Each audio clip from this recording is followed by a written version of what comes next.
কাল রাতে তন্ময় নিয়ে চলে এসে 500 মতো মটরশুঁটি। তা বলছিল কত করে জান, আমি যে না জানি না, কেন এখন নতুন নতুন উঠছে, জানি কড়াইশুঁটির প্রচুর দাম, তাই ধারের কাছেই যাই না। তো নিয়ে এসে বললো কড়াইশুঁটির কচুরি খাবে, তো লেগে পড়লাম, নিয়ে এসে আবদার করে বললো খাবে বলে। তো কেউ যদি আবদার করে সেটা আমি আর না বলতে পারি না। তো সে একা খাবে না, সে আবার কাজের জায়গা 2-3 জনকে খাওয়াবে, বুঝতেই পারছো। তো আমি ঠিক আছে হিং তুমি ময়দা ফয়দা একটু এনে দিও, কারণ আমার এখন মাসের শেষ, আমার মাসের শুরু হয় 10 তারিখ থেকে। তো এখন তো পুরো হাতে পয়সা নেই, তো আমি বললাম তুমি এনে দাও। তো এনে দিয়েছিল আমাকে, হিং টিং সব এনে দিয়েছিল। তো এই যে ব্যাটারটা রেডি করে নিয়েছি, মানে মটরশুঁটিটা যেটা দিয়ে সেদ্ধ করে, তো হিং ফিং সব কিছু যা যা মশলা দেওয়া দিয়ে যে করে নিয়েছিলাম।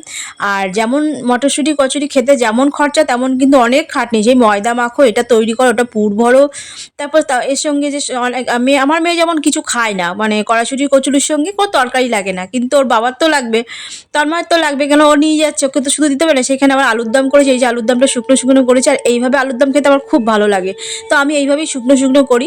তো সকালে দেখো আমি আমার জন্য করে নিয়েছি একটা বড় একটা কচুরি, তো আমি একটা নিয়ে বসে গেলাম সকালবেলা। তো কার কার কড়াইশুঁটির কচুরি খাওয়া হয়েছে এই শীতে?